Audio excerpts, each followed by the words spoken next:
Now, people often disagree about whether alternative medicine works or not. Yeah, but when it comes to a father and son relationship, and the father is a doctor and the son is a patient, and his illness is a brain tumour, things become a lot more complicated. Gloria Hunniford has been to Leicester to meet the family. My gorgeous daughter Karen was just 34 when she was diagnosed with breast cancer. And over the next 7 years, she fought a truly tenacious battle. First of all, she went down, of course, the conventional medical route. Then she wanted to add other therapies, complementary therapies, alternative therapies, anything that might just cleanse her body of this hideous disease. The use of unproven alternative therapies versus medical science has always sparked a passionate debate, but never more so than in the Dyer family. 24-year-old Sam has a terminal brain tumour. Conventional medicine has little more to offer him, so he's turned to alternative therapies. His father, Martin, is a cancer specialist at Leicester Royal Infirmary, where he's working on a cure for leukemia and lymphoma. My immediate reaction when I first saw Sam's scan was, we're going to get this fixed. Like you put on the white coat and off you go. But Sam, you were emphatic, weren't you? You said, you're my father, not my doctor. Yeah, there needs to be a line drawn. Having exhausted conventional treatments, Sam has opted for the alternative route. I decided that I'm going to try some stuff out. Some of the lifestyle changes are radical. Sam now follows what he describes as an anti-cancer diet, based on a mixture of flaxseed oil and cottage cheese. He's also contacted spiritual healers. All 3 of them gave me heat inside the head, actual physical heat.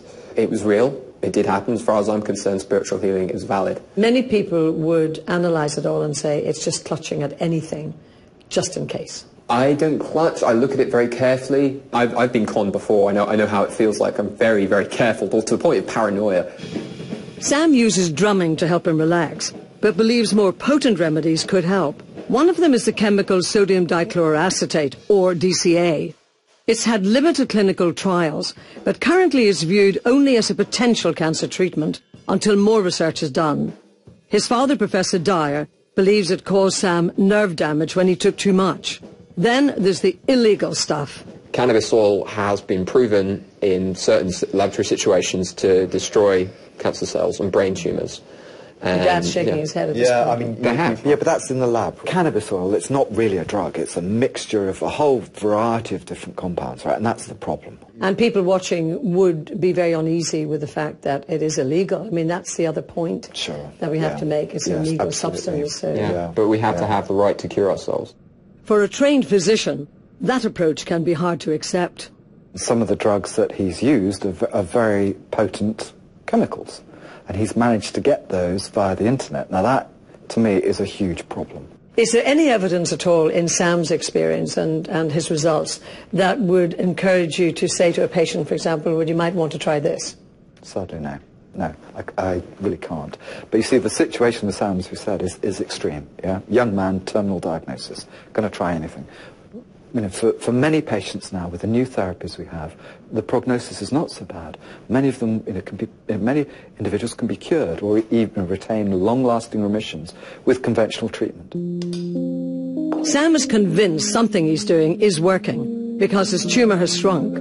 And he says it can't all be down to previous conventional treatment. He believes the anecdotal evidence is compelling and deserves proper scientific investigation.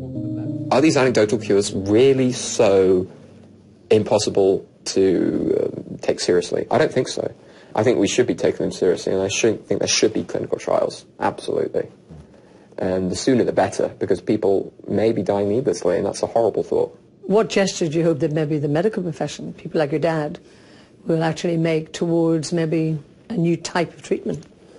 I hope they continue doing what they're doing. I hope they find it. I just want cancer to be gone, preferably within my lifetime, if I carry on, which I'm hoping I'm planning to do. And it's possible. Much like my daughter Karen, Sam has refused to let his illness take control of his life.